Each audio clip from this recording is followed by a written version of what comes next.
มาส่งค่ะมาส่งไต้ก็ค่ะกูก็ค่ะสวัสดีครับสวัสดีทุกคนครับวันนี้มาเจอกันอีกนะครับวันนี้มากินง่ายๆครับวันนี้มากินม่านะครับมาส่งค่ะเมื่อในมากินง่ายๆค่ะเนาะเนาะมาในมากินม่าค่ะเมื่อในมากินม่าค่ะม่า2 ถุงค่ะพี่น้องมานี่ครับกินม่า2 ถุงมาค่ะกูก็สวัสดีครับเพื่อนมาครับเพื่อนมาพี่น้องมาวันนี้มา2 ตัวครับ2 ซองครับกินมา2 ซองมาเกาหลีนะครับผมกินมาเกาหลีครับพี่น้อง2 ถุงเขาเนี่ย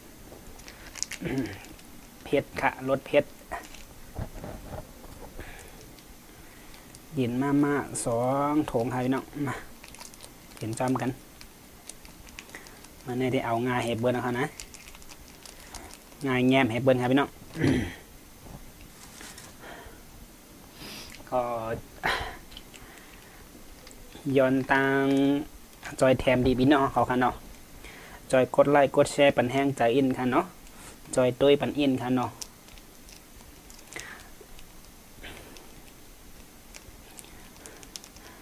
หนังเหอเขาค่ะก็แต่มีช่องหากินท่องข้อง YouTube กินน่ากินเหมือนเปิ้นค่ะเนาะก็ติคัดใจเฮ็ดลงติ๊กค่ะกูวันค่ะ1 วัน1 คลิป2 คลิป1 วัน 1 คลิปให้ไหนกันเนาะดีเกสุดก็1 คลิปว่าตันก็2 คลิปให้ไหนค่ะก็เปิดเหตุการณ์ให้นักกินนักวงนักกลางก็มาเฮ็ดลงที่ไหนครับพี่น้องเนาะเฮ็ดลงคนตัวก็มีบางบอกก็เฮ็ดกินซ่องข้อง YouTube ก็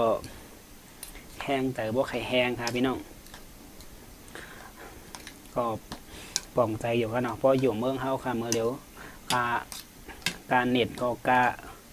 ตาเตสร้างเงินเห็นมาตัว YouTube เล่นก็ง่ายค่ะเนาะเน็ตก็อย่างก็กูเมียวครับพี่น้องอย่างก็กูเมียวเลยคำในมาญาม่าก็แล้วครับเนี่ยง่ายก็ง่ายปอก็ปอให้ไหนก็แล้วครับว่านี่ครับพี่น้องดองหันมาต้มโอ้ยเกิดถึงไม่เผ็ดครับพี่น้องเผ็ดย้อนไม่อันนี้ค่ะช็อตอันนี้เลยครับพี่น้องกินง่ายรสเดียวครับรสเดียวนะครับเวลาไม่ค่อยเยอะเวลาไม่ค่อยมีมาพี่น้องมาค่ะพี่น้องครับมาค่ะก็เขากินมาเกาหลีจ้อมกันค่ะเนาะกินเสียงมา2 ถุงได้กินโลงก็โลบ้าคือเขาเนาะไม่ครับพี่น้อง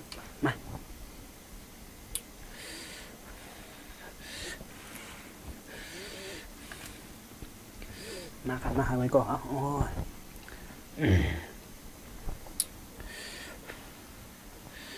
ตึกใหม่อีกค่ะเนาะบาสุงกูก็ค่ะคำในแต่ในกินข้าวครับพี่น้องกินมาหลายค่ะวันเนี้ย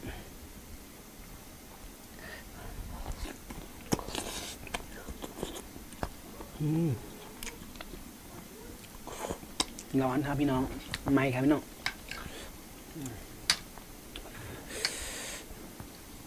ตั้งมาก่อไม่มาก่อไม่แค่ไหนกันเนี่ยไม่พี่น้องเขากินอีกกินมาจอยคอมเมนต์รัดกันฟ้องกันเนาะมาโคมาโตมให้ไหนกันเนาะอันในได้โคก่อนจะโตมก่อนเป็นกันเนาะเทว่าโตมหั่มมีน้ำเทว่าโคหั่มสันน้ำให้ไหนกันเนี่ย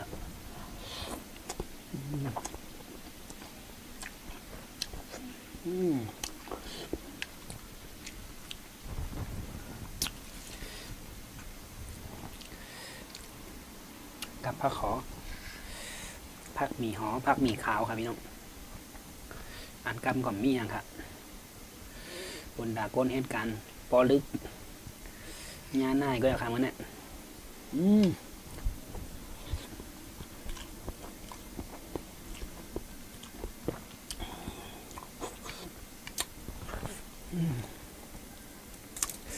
ไม่กินหยาบอีทครับพี่น้อง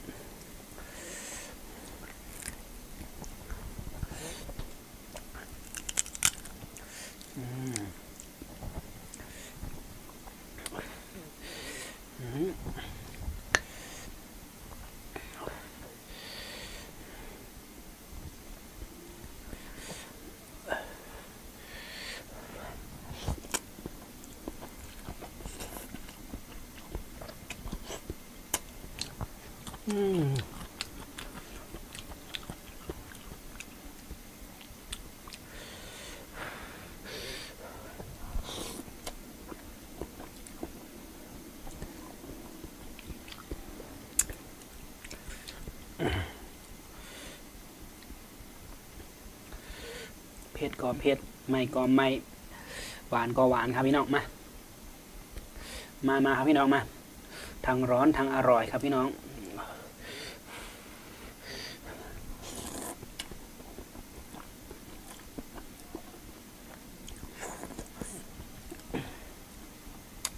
วันนี้ก็กินอาหารแบบง่ายอาหารสำเร็จรูปครับพี่น้องต้มน้ำร้อนใส่กินได้เลย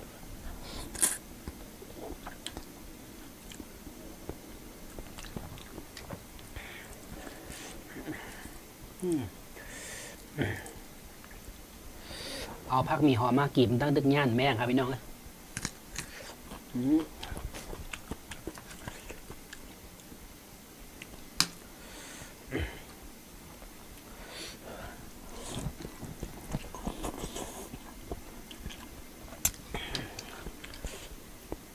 มันไม่ครับพี่น้องดังไม่ดังเพชร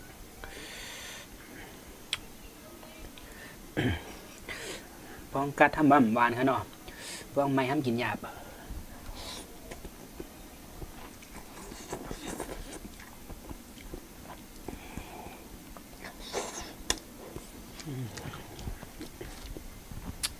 มาเลยส่งตั้งเสียงคามาเลยส่งโกก็ค่ะไม่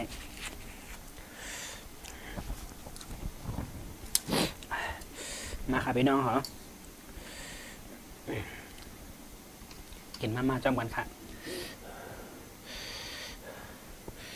มาเส้นเหนียว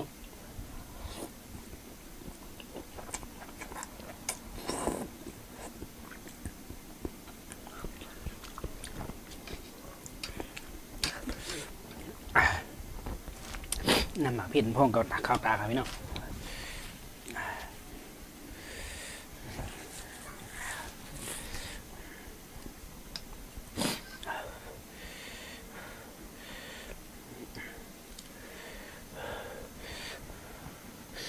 ไม่ว้า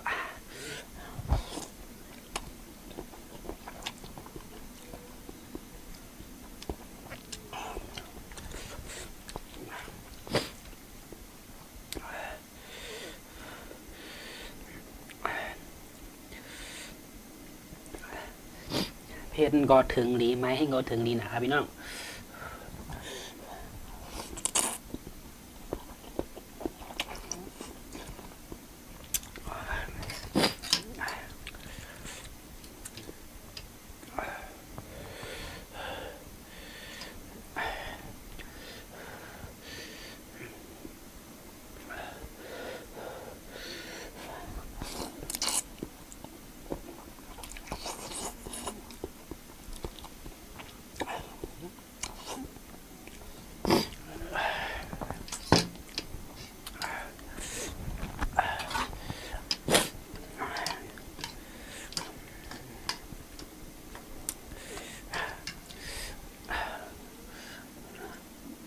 อะไรหมดครับพี่น้องไม่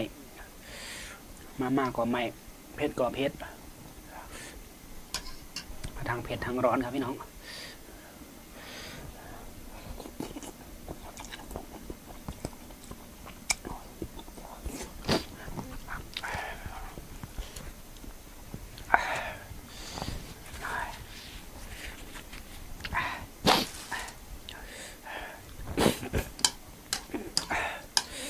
มากเลยครับ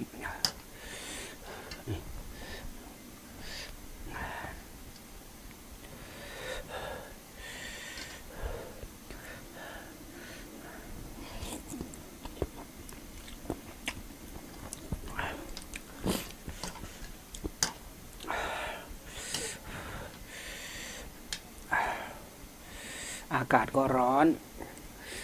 มาก็ร้อนแถมเผ็ดอีกขอกำลังใจหน่อยนะครับคนละ1 ไลค์ 1 แชร์กันเนาะ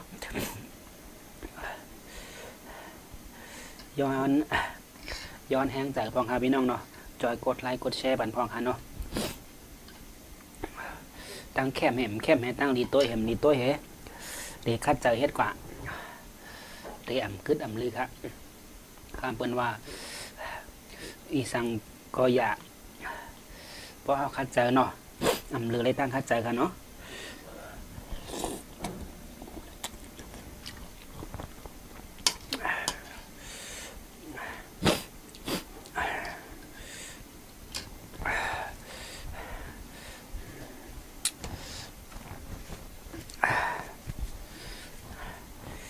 เพชรครับพี่น้องไม่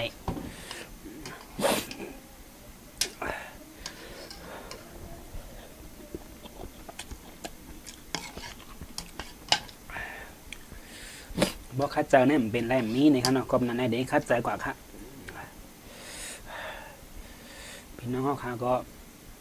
จูขามันไปแค่ไปดีตัวเนี่ยไปเจอเยอะๆยาวๆเฮ้ด้วยบันพองกันเนาะ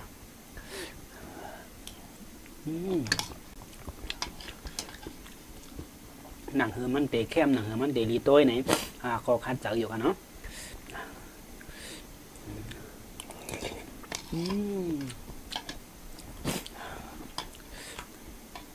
ไปคัดใจกูวันค่ะเนาะ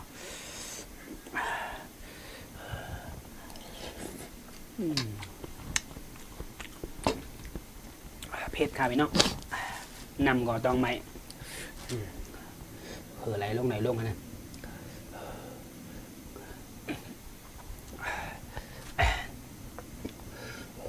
ับพี่น้อง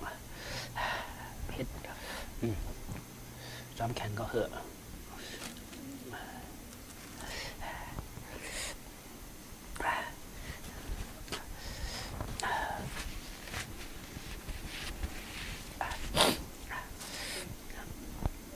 ก็